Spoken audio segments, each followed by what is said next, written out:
하나님을 오해하고 모욕하는 일들이 있다는 데 속이 상하는 것이죠. 그래서 자신들이 생각하는 자신의 어떤 신앙 교리, 또 자신의 어떤 믿음을 만들어내죠. 그게 극단화되면 이단이 되는 거고요. 그렇지 않다 할지라도 성경의 진리, 하나님을 오해한 그런 일들이 삶을 잠식해버립니다. 그러니까 열매가 이상하게 맺히고 결말은 비극적이 되는 일들이 있는 겁니다. 하나님은 오래 참으십니다. 어이없는 상황에서도 어이없는 소리를 들으시면서도 하나님은 참 오래 참으세요. 그런데 때로는 적극적으로 나서기도 하십니다. 그때가 사실은 두려운 때죠. 오해와 무지를 고쳐서 멸망으로 가지 않기를 바라시는 하나님, 그게 하나님 사랑 아니겠어요? 구약의 선지자, 구약의 그 거짓 선지자 발람에게 나귀의 입을 열어서 말하게 하신 하나님의 적극적 사랑이 있으세요. 그래서 저도 오늘 나귀 새끼 한 마리로 쓰려고 합니다. 하나님, 나귀를 입을 여시는 하나님이 저 같은 미련한 자를 주님이 사용하시면 되지 않습니까? 그래서 이 시간 우리가 진지하게 좀 깊게 우리 생각하고 성찰하는 시간을 갖는데, 나는 하나님을 억울하시게 해드린 게 있는가? 하나님의 억울하심을 나라도 위로해 드리자, 이런 마음으로 우리가 회개할 수 있는 시간, 또 은혜가 임하는 복된 시간 되기를 주님의 이름으로 기원합니다. 이 무례하고 교만한 사람들이 따지는 세 가지가 있습니다. 공통적인 세 가지. 첫째는 공평하지 못한 하나님이라는 거예요. 세상에 많은 사람들이, 부정적인 신앙인들이 하나님께 의로움을 갖고 따지는 주제예요. 첫 번째 주제.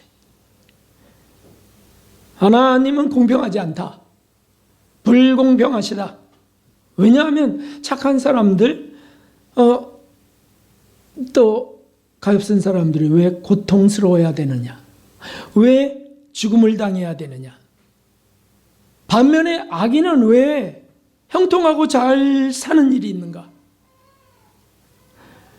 그래서 신은 없다, 또는 신은 죽었다라고 하면서 그 결과가 뭐냐면 그게 자신의 영혼에게 절대 유익하지 못한데 결과가 나타나요. 비관적이 되거나 하나님이 안 계신다니까, 하나님이 불공평하다니, 그러니 세상에 공평이 어디 있겠어요. 그러니까 그냥 비관적으로 사는 거예요. 그냥 죽지 못해 살거나 에라 해갖고 쾌락으로 질주하거나. 사랑하는 성도 여러분, 사람들이 언제 공평을 따지는지 아시죠? 언제 공평을 따지죠? 대부분 자신이 손해봤을 때 따져요. 왜 내가 이렇게 손해봐야 됩니까? 또는 남이 저분이 저렇게 될 수 없는 저 사람이 왜 이득을 봐야 되지 나보다? 그러니까 불공평한 하나님인 거예요. 이거 사실 이런 문제발로부터가 사실은 부정한 것이죠.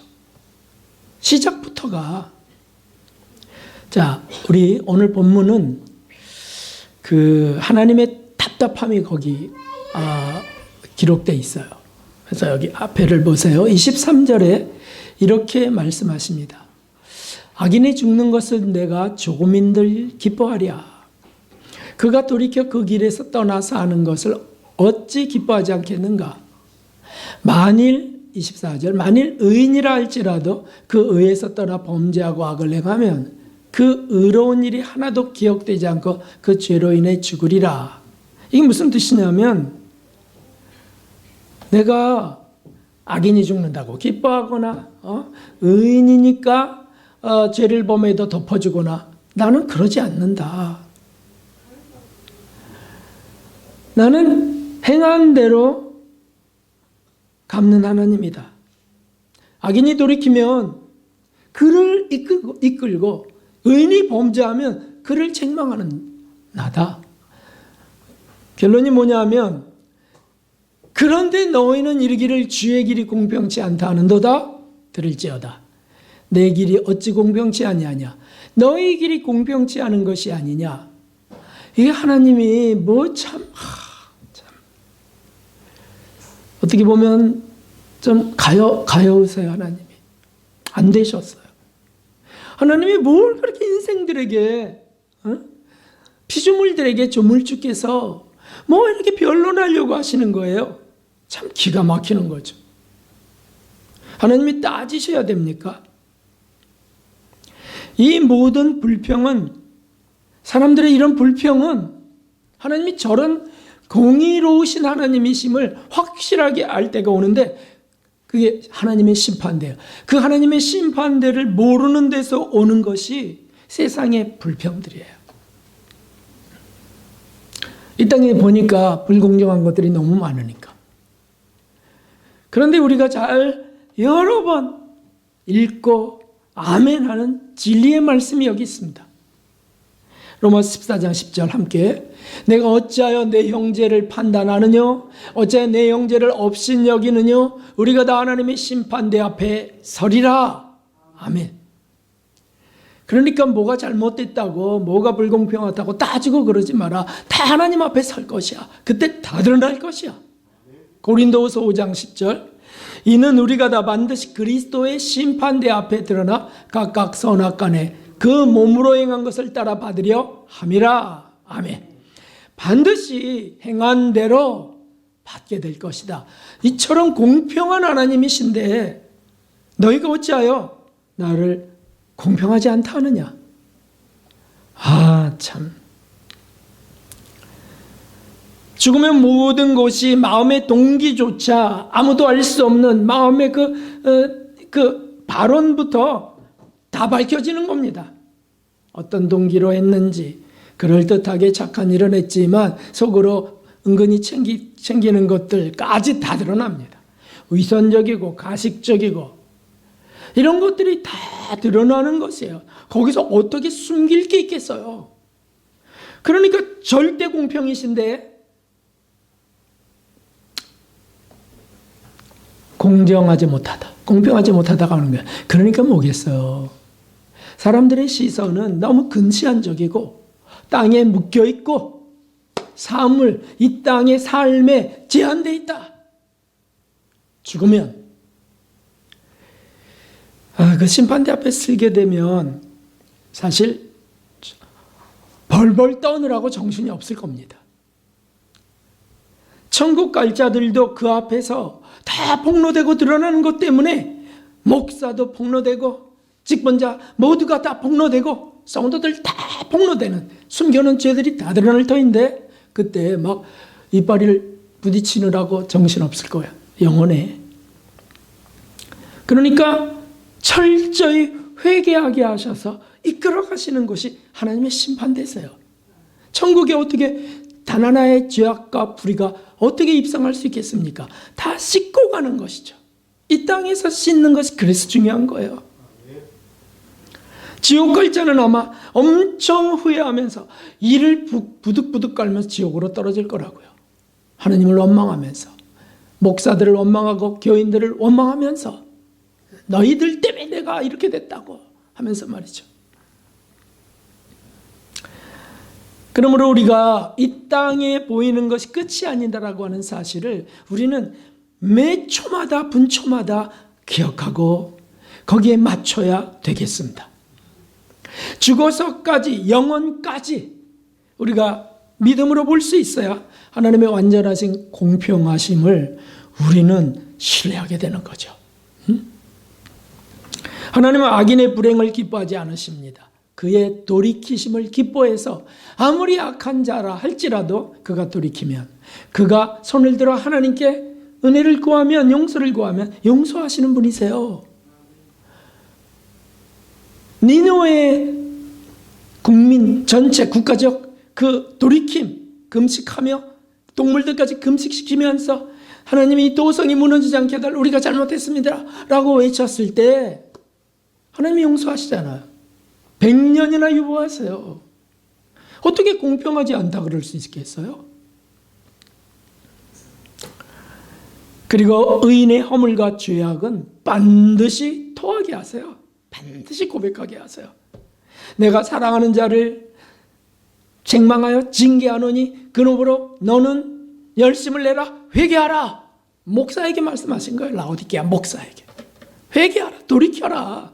처음 사랑을 넌 찾아라. 에베소 교회. 왜요? 공평하신 하나님이시니까. 돌이키지 않으면 의로움은 하나도 기억되지 않으십니다. 내가 그래도 이렇게 열심히 신앙생활 해왔거든요. 이런 거 기억이 안 나요. 돌이키지 않으면, 회개하지 않으면. 그런데 아무리 불의했어도 회개하면, 하나님 용서해 주세요 하면, 죄인이 여기 있나이다 하면 주님이 그 죄를 용서하시고 깨끗이 씻어주시고요, 천국으로 이끌어 가신다고요. 하나님이 이처럼 공평하신데 누가 하나님께 불공평하다고 하는 겁니까? 천국에 상급이 없다고요? 말도 안 되는 이런 것과 이 땅에서 하나님 왜 이런 일이 저질러져요? 하나님은 어디 계세요? 할 수 있겠어요? 이 땅은 찰나고 죽음 이후의 세계는 영원인데 하나님은 그 영혼을 우리에게 주시려고, 영원한 복락을 주시려고 정말 애를 쓰세요.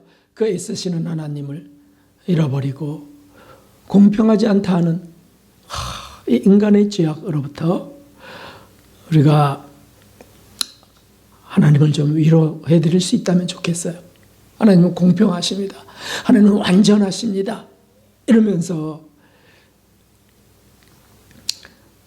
우리 죄인들을 불쌍히 여겨달라고 기도할 때 하나님은 위로 받으시는 줄 믿습니다. 두 번째는 하나님은 능력이 없는 하나님. 참 이런 소리를 들으셔야 돼요. 하나님이 능력 없는 하나님. 유대인들이 예수님을 배척하고 죽인 이유가 무엇입니까? 그는 메시아가 아니다. 왜냐하면 로마의 압제를 해결하지 못한 무능력하고 패역한 자였다. 감히 대제사장에게 도전해? 내 백성들을 뺏어가? 결국 이런 것들이 예수님을 죽이거든요. 이 유대인들은 지금도, 이스라엘은 예수님을 그렇게 믿어요. 모세처럼 엘리야처럼 능력을 행해서 기적으로 애굽을 징벌하고 하늘에서 불을 떨어뜨려서 거짓 선자들을 다 태워 죽이는 능력을 가져야 메시아라는 거예요. 근데 우리 예수님 그러지 않으셨어요. 그러니까 메시아가 아니라는 거죠. 모든 민족 가운데 이 유대 민족이 우뚝 서야 되는데 이방인들이 먼저 구원되리라? 그들이 먼저 하나님 나라에 들어가리라? 이게 무슨 메시아야? 그래서 선민의식, 유대 우월주의 이것들이 지금도 가득한 거예요. 그래 예수님 안 믿어요. 능력 없는 하나님이에요. 참 모순도 이런 모순이 없어요. 하나님을 믿는다고 그러면서 하나님을 죽여요. 아유 참 유대민족들 이스라엘을 우리가 뭐라고 할 건덕지도 없어 사실은요. 왜냐하면 우리 기독교 속에도 이런 게 은연중에 많거든요. 그래서 자신에게 세상 이득이 안 주어지고 손해보는 일이 발생하면 저 속에서부터 하나님의 능력이 의심스러워지는 것들이 자꾸 오르락내리락 합니다. 마귀는 또 옆에서 참수하고 속삭이거든요. 네가 믿는 하나님이 맞냐? 하나님이 어디 계시냐? 회의에 빠집니다. 그래서 신앙인들이 부정적이 된다는 거 아시죠? 비관적이 되고 부정적이 되고 우울해져요. 왜냐하면 하나님이 난 능력 없는 하나님을 믿는 것 같은 거예요. 사람들이 또 그러죠. 기도 제대로 하고 있어. 하나님 못하실 리 어디 있냐. 또 이렇게 막 들쑤시네. 그래서 야, 정말 속상해요. 그러니까 어떡합니까? 능력을 행할 사람을 찾아 나서거나, 당장 어쨌든 이걸 좀 해결하고 내 체면 구겨진 거 사실 풀어야 되겠다. 그래갖고 어둠의 방법을 찾습니다. 인간의 마음은 참 교묘합니다. 그 아주 간악한 것이 있어요. 그래서 그렇게 돌파구를 찾아요. 바퀴벌레가 불을 딱 켰을 때 막 차라락 도망가는 그걸 컴퓨터로 IQ가 어느 정도나 될까 착 도망갈 때 했더니 놀랍게도 사람의 어떤 IQ보다도 뛰어났다는 거예요.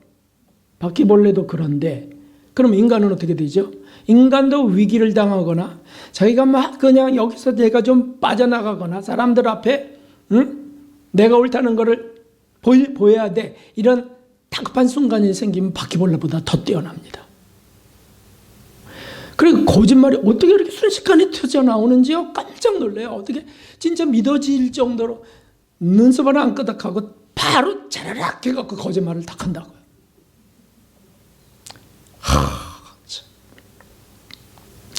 이게 어둠의 방법들이잖아요. 왜 그렇게 하죠? 사람들이? 아니, 우리 신앙인들이 왜 그렇게 하죠? 그리스도인은 승리자가 돼야 된다고 믿고 있는 거예요. 그래서 내가 믿는 하나님은 능력자라는 걸 보여주고 싶은 겁니다. 뒤집으면 그거를 내가 믿는 하나님이 능력 없는 게 싫은 겁니다. 꼬리가 돼야 되는 것이 아니고 머리가 돼야 된다는 것이 저 바닥 속에 있어요. 우리 속에. 기복신앙이 있다고요. 형통해야 된다고 믿습니다. 그래서 어떻게든지 잘 되는 거, 어떻게든지 성공하고 승리하는 것들이 되어야 내가 믿는 하나님의 영광이라고 생각하는 겁니다. 그렇게 되지 않으면 능력 없는 하나님이에요. 자신에게 능력을 주지 않으시는 하나님이 되는 거죠. 그러니까 이런 모순에 빠지기 싫어서 사람들을 찾아 나서요. 어떤 술수를 찾는 겁니다. 버티는 거죠, 버텨. 그래서 내가 이거 무너지면은 나 다 무너져. 그래갖고서 성공할 수 있는 것들을 찾아 나는 거죠. 처세술을 구하고 사람을 찾고요. 신앙 속에 그게 있다는 것은 얼마나 무서운 일인지요. 자, 한번 성경을 찾아보겠습니다. 이사야 31절 한번 읽어봅시다. 도움을 구하러 애굽으로 내려가는 자들은 화 있을진즉 그들은 말을 의뢰하며 병거의 많음과 마병의 심한 강함을 의지하고 이스라엘의 거룩하신 자를 앙노치 아니하며 여호와를 구하지 아니하거니와. 저 옛날부터 그런 일이 있다는 거죠. 도움을 하나님께 구해야 되는데 하나님의 선밀이라고 하면서 애굽으로 도움을 구하러 내려가는 자들 화 있을지라. 오죽하면 하나님이요. 이사야서 51편에는 참 정말 가엾으세요. 이렇게 호소하십니다. 너희를 위로하는 자는 나연을 너는 어떠한 자에게 죽을 사람을 두려하며 풀같이 될 인자를 두려하느냐. 나란 말이야. 구걸하세요. 참 정말 억울하고 속상합니다. 정작 죄로부터 마귀로부터 우리를 구원하시는 분이 하나님이신데 여러분 누가 우리를 죄와 불행으로부터 구원하십니까? 네? 우리 영혼을 저 지옥 가는 길에서 누가 건져서 영원한 천국의 복락으로 이끌어 가시냐고요. 하나님이시고 예수님이신데 그보다 더 큰 능력이 어디 있겠어요, 세상에? 네? 죽음을 이기신 예수님이시지 않습니까? 우리를 구원하시려고 죽으신 예수님이고요. 정말 우리가 무슨 구원받을 만한 뭐가 있습니까요? 형편없는 죄인들 아닙니까? 네? 치졸하고 가증하고 사악한 자들이 아니냐고요.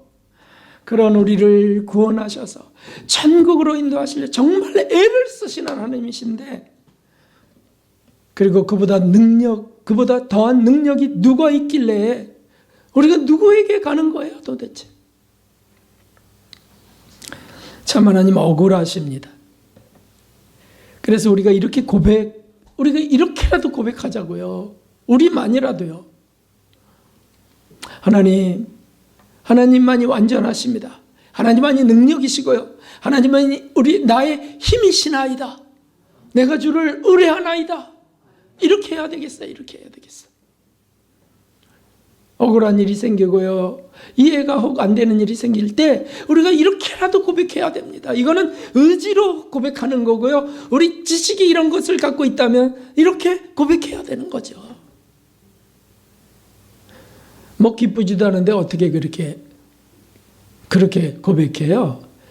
그런 거에 제발 우리가 속아서는 안 되겠어요. 네? 십자가 지고 가는 게 뭐가 기뻐요? 뭐가 기쁩니까? 자기를 부인하는 게 뭐가 그렇게 기쁩니까? 근데 기쁨으로 가야 되지 않냐고 그래요. 아니요. 의지로 가는 거예요. 의지로. 네? 아니요. 하나님이 주신 말씀을 그대로 믿고 그 지식을 갖고 가는 거예요. 그 진리를 갖고. 그러다 보면 기쁨이 주어지고요. 그게 성령이 주시는 기쁨이 진짜 기쁨이지. 뭐 자기 감정이 중심이 돼갖고 되어서는 말도 안 되는 거예요. 그러니까 속잖아요. 속아요. 이단에 속고. 우리가 하나님, 전 주님이 주신 선물, 이 믿음, 하나님 전 이것을 고백합니다.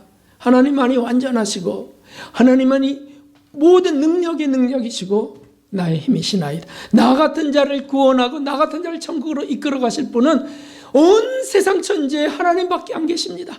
이런 고백으로 우리가 드릴 때 하나님이 위로받으시는 줄 믿습니다. 정말 죄송하고 참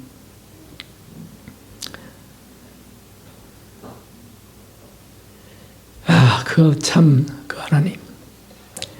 세 번째로는 사람들이 결국에 아주 악에 받쳐갖고 따지면서 떠나는 이유가 있습니다. 그게 뭐냐면 하나님 사랑이 없다는 거예요. 많은 회의론자들이 구약에 아이까지 놔주기라 하신 그게 하나님이시냐고 이렇게 말해요. 여러 이방 나라들을 쳐서 죽이게 하신 하나님이 사랑이냐 이러면서 따집니다. 그런데 불신자들이야 모르니까 그렇지. 신앙인들조차 심지어 하나님은 공의만 있고 사랑은 없다고 생각될 때가 있어요. 어떨 때 그렇게 됩니까? 나를 사랑하지 않으시는 것 같아. 이렇게 될 때. 그 사랑이 없는 하나님. 그렇게까지는 말하고 두려우니까 하나님을 그렇게 했다가 성령 해방죄 걸리면 어떻게 하니까 이제 이게 어떻게 하냐면 목사님 사랑이 없어요. 이 교회는 사랑이 없어요. 장로님도 권사님도 사랑이 없어요. 그게 뭐냐면 왜 나를 사랑하지 않냐는 거예요. 그럼 막 그냥 그 소리 듣고 나 사랑이 많거든 이러고 막 싸울 수는 또 없잖아요. 네. 그러니까 그냥 억울해. 그래서 우리가 이렇게 조그마한 일에도 억울한 일이 생기는데 그럼 막 내가 베풀었던 것, 호의를 베풀었던 것, 뭐 도와줬던 것 막 다 떠오르죠. 변론하려고 하는 그 보호 본능, 정당방위 이런 것들이 막 그냥 떠올라요. 하나님은요.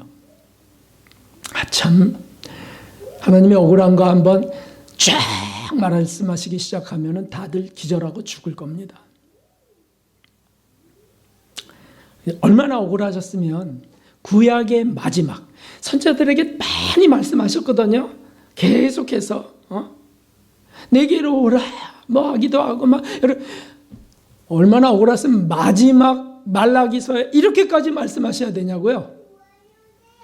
여호와께서 가라사대 때 내가 너희를 사랑하였노라 하나 너희는 이르기를 주께서 어떻게 우리를 사랑하셨나이까 하는도다. 나 정말 미치겠어. 하나님은 그렇게 안 하시지만 내가 정말 이것들 어떡할까 싹 다 다 죽이고 그냥 천사들하고만 살까? 이렇게 안 하시지요. 하나님은 사랑이시니까. 그러나 하나님은 억울하세요. 수십 명의 선지자들을 희생시켜 가시면서 죄인들을 구하려고 정말 수고하시고 애쓰셨는데 그 하나님께 툭하면 대드는 이 중생들을 이거 어떻게 해야 되겠습니까? 이거. 그래서 결국 말라기 선지자를 마지막으로 저렇게 마지막으로 딱 조금 삐져나오신 거죠. 그렇게 하시고는 다시는 선지자들을 보내지 않으세요. 그게 암흑기입니다. 말씀이 없는 캄캄한 어둠이요 기갈이라. 그래서 400년 동안이나 선지자들이 실종된 칠흑 같은 어둠의 시대가 되는 겁니다.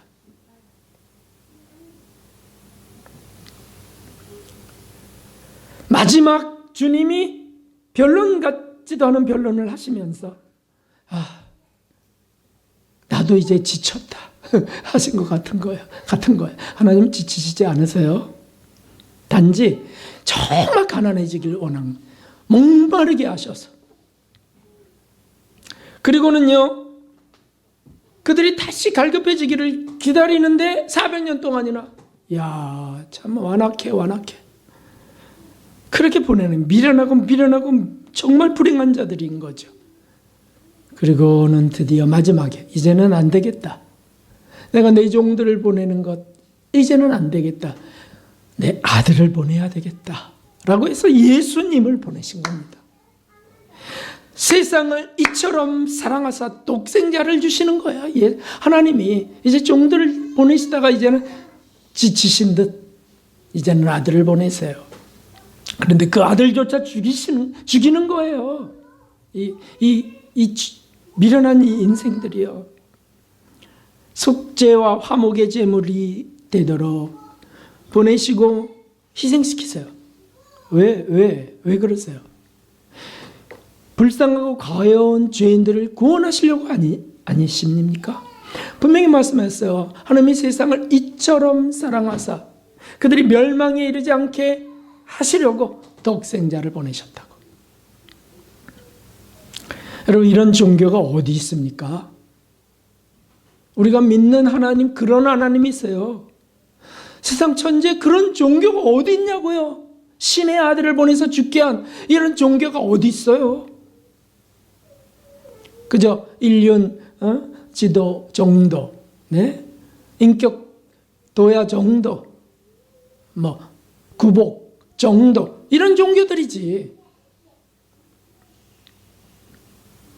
그런데 어떻게 하나님이 사랑이 아니라고 어떻게 그렇게 무리하게 말할 수 있겠어요?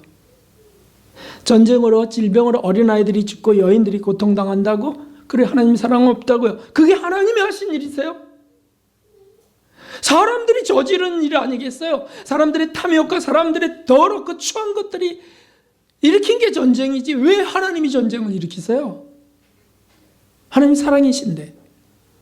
근데 하나님께 따지는 거예요. 속상하니까. 사람에게 따져봐야 안 되니까 하나님께 따지려고 합니다. 잔인하고 비정한 하나님이라고. 하나님은 아들을 죽이신 하나님이세요. 그런 탐욕과 불의함에서 불쌍한 죄인들을 구하시려고 종들과 나중에는 아들까지 보내셔서 그렇게 하세요. 살이 쪼개지는 서로 분리될 수 없는 하나님이 우리를 구원하시려고 쪼개서 예수님을 보내신 겁니다. 그리고 그 예수님이 처참하게 죽도록, 피를 다 흘리고 죽도록 아주 그냥 패역한 그 불안당들에게 그렇게 찢겨 죽이시들까지 하나님이 허락하시는 거예요. 그 모든 잔인한 죄악을 구원하시려고, 구속하시려고.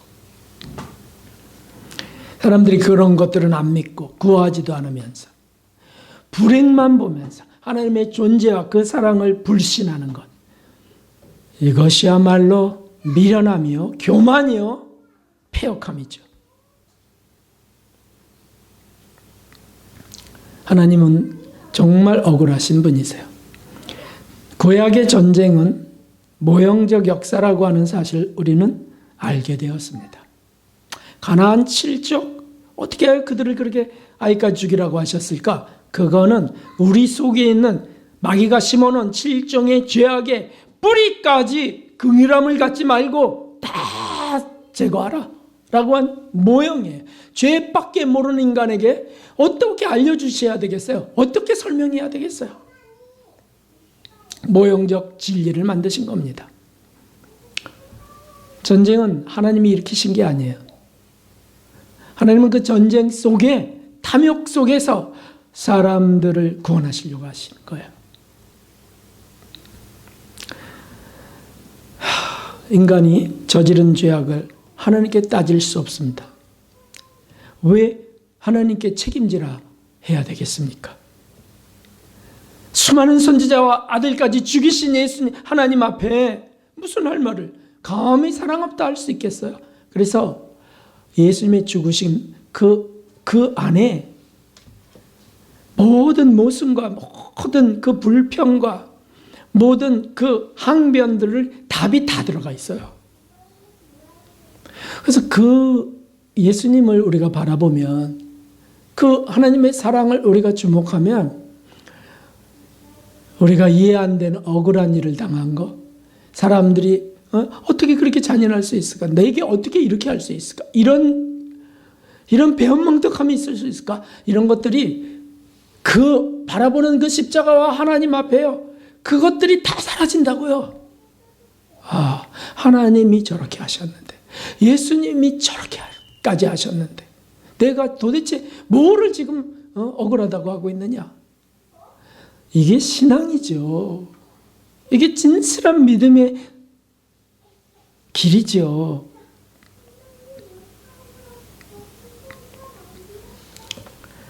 여러분 이거 한번 읽어봅시다. 미가서 6장 3절.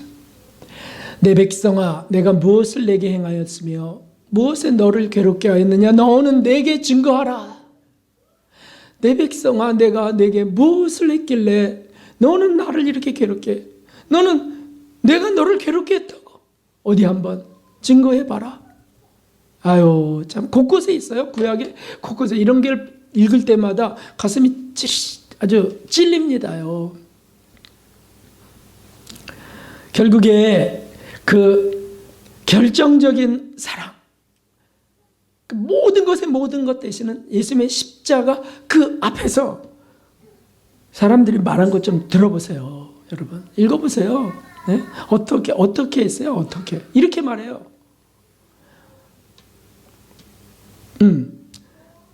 그 빌라도 법정에서 막 사람들이 조롱하고 채찍질하고 때리고 이럴 때 예수님이 이렇게 하세요. 내가 말을 잘못하였으면 그 잘못한 것을 증거하라. 잘하였으면 내가 어찌하여 나를 치느냐. 참 예수님이 맞으면서 내가 뭘 잘못했냐. 왜 나를 치느냐. 주님이 이렇게 말씀하셔야 되나요? 네? 하나님의 아들이 이렇게까지 말해야만 하시는 거예요. 참다가 십자가에서 결국 돌아가시는데 이렇게 또 조롱하네요. 네가 만일 그리스도여든 네가 너를 구원하라. 한번 내려와 봐라. 그러면 믿겠노라. 내가 지금 너 때문에 죽는다고. 내가 지금 너희들 때문에 이렇게 당하는 거야. 그런데 내려와 봐라. 믿겠노라. 참 누가 우리가 도움을 주는데 저 사람 너 때문에 내가 지금 희생하고 손해보는데 응? 아이고 네가 내한테 해준 게 뭐냐 막 이러고 그럴 때 어떻습니까? 그러면 막 그냥 그래서 얼마나 억울했으면 어떤 사람이 이거 누가 얘기하던데 얼마나 억울했으면 좋아요. 다 좋아요. 다 지울게요. 근데 딱 한 번만 따귀를 한 대 때리게 해주세요. 누가 이렇게 했더라고요. 네? 너무 억울해갖고. 예수님도 참 그런 순간이 있으셨어요. 그런데도 끝까지 아버지 저들의 죄를 사해 주시옵소서. 저들이 무엇을 하는지 알지 못하나이다. 끝까지 내가 오늘 나와 함께 낙원에 있으리라. 끝까지. 여러분, 우리 하나님이 우리를 끝까지 사랑하세요. 끝까지 우리를 인도하세요. 우리가 얼마나 꾀바르고 얼마나 교만한 소리를 많이 말했습니까? 얼마나 마음 아프게 많이 했습니까? 근데 우리 하나님 끝까지 내가 너를 구원하려고 그래. 내가 너를 나 있는 곳에 있게 하려고 그래. 이렇게 하세요. 그냥 싹 쓸어버릴 수 있는 하나님이신데 끝까지 참으세요. 한 영혼이라도 구원하시려고 끝까지 사랑하십니다. 우리라도 이렇게 억울하신 하나님과 예수님께 우리라도 고백해야 되겠습니다. 좀 주님을 위로해 드리자고요. 일생을 위로받으며 사는 우리 한 번이라도 위로해 드리자고요. 그게 뭐냐면 이런 거예요. 하나님은 사랑에 감사합니다. 저라도 주님을 사랑하겠습니다. 말로만이라도, 말이라도 그 사랑으로 오래 참으며 용서하고 사랑하겠습니다. 한 번이라도 하나님 사랑합니다. 하나님 사랑합니다. 이렇게 할 때 우리 하나님은 내가 너로 인하여 숨을 쉬노라, 내가 너로 인하여 목을 축이노라 하십니다. 많은 성인들이 여기에 주목해서 고난을 달라고 하셨고요.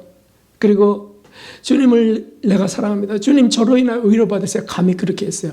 어떻게 인간이 저럴 수 있지 했는데 아니더라고요. 그 예수님 하나님이 너무 불쌍하니까.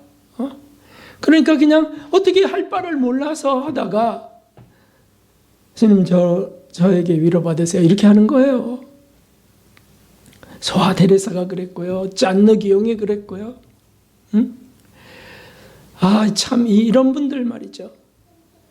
그래서 어떻게든지 그 주님 편에 쓰려고 억울하신 주님을 어떻게든지 변론하려고 그래서 말로 안 되니까 몸으로 맞으시고요. 찢기고요. 그런 일에 자신을 던져버려요. 차라리 저를 때려주세요. 우리 주님 말고요. 차라리 저를 때려주세요. 그래서 고난이 깊어지면서 마귀는 막 정말 괘씸하게 생각해서 그렇게 하겠죠. 자신을 드리며 희생하며 그렇게 가신 겁니다. 작은 고난 그것도 드리고요. 큰 고난이 올 때는 하나님 감사합니다. 주님 고난 나눠주시니 감사합니다. 그러니 시몬처럼 제가 주님 십자가 함께 들게 해주세요라고 할 때 주님 크게 위로받으세요. 성질 난다고 막 소리 지르고 집어던지고 주님이 얼마나 당혹스러우실까요? 믿었는데 우리를. 그래서 주님 앞에 정말 입술을 깨물면서라도 주님 또 슬퍼하게 하고 싶지 않아요. 주님 이렇게 조롱당하게 하고 싶지 않아요. 주님을 사랑합니다. 저로 인하여 쉬소서, 저로 인하여 위로받았어요. 이런 고백을 하면 주님 참으로 기뻐하십니다. 우리 각자가 정말 한 번이라도 두어 번이라도 그렇게 억울하신 주님을 위로하고 그분을 기쁘게 해드릴 수 있기를 주님의 이름으로 축원합니다. 49장 찬송 드리겠습니다.